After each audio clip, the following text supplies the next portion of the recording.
Today we're going to be answering the question, looking back at your preliminary task, what do you feel you might have learned in the progress from it to the full product?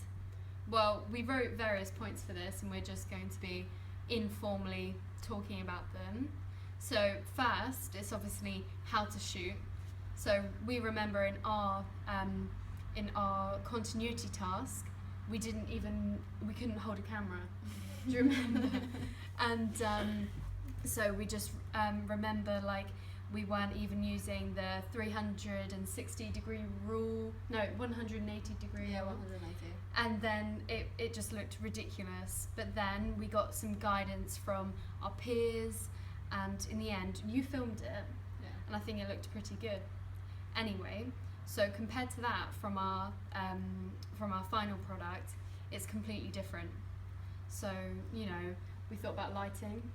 Yeah, lighting was good because obviously it creates the mood for the film. So we had to think about that really carefully while we was doing it. We experimented with, for one of the shots, a sleeping shot, we were shutting the blinds and twisting the blinds at all sorts and adding candles and changing everything around to create low-key lighting. And in the continuity task, it was broad daylight, so and the lighting didn't mean anything. So to go from that to that is really, really significant.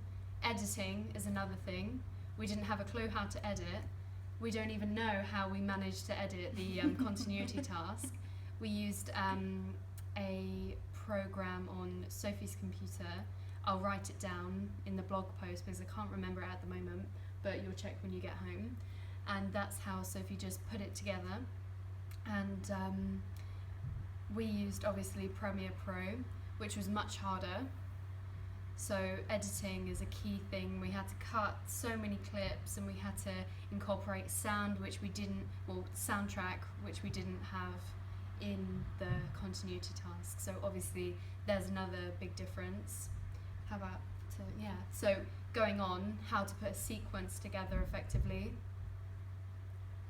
Well, we'd done that on a different kind of software, so it was completely different when we tried to use the Premiere Pro.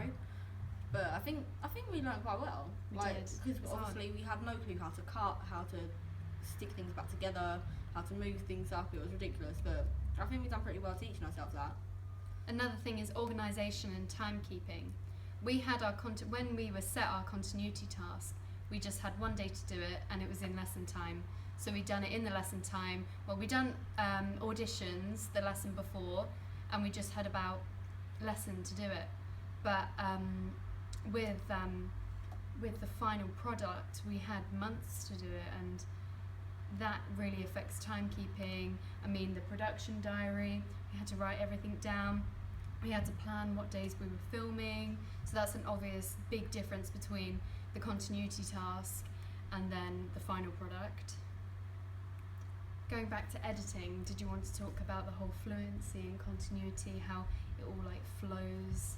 That was hard, especially with the music. Yeah, because where it changed from different shots, we didn't want it to look very dramatic because we wasn't sure how it would flow, so we had to experiment with different shots, and then we had to reshoot some shots where they didn't flow properly.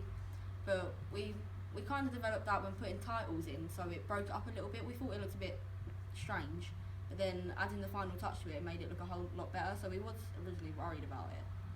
But now I think it's quite good.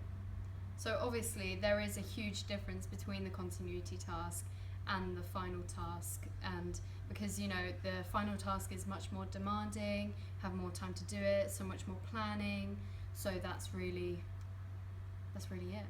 Well, there was a lot of editing that we didn't have at all, we didn't do in the continuity task, like titles or titles. adding effects. We didn't have a clue how to do the done. titles. Yeah, that was hard. We didn't have any special sort of effects. We didn't use Premiere Pro. Well, no, we didn't use Premiere Pro, and After Effects. That's another one. Yeah. So yeah. Is that everything? Mhm.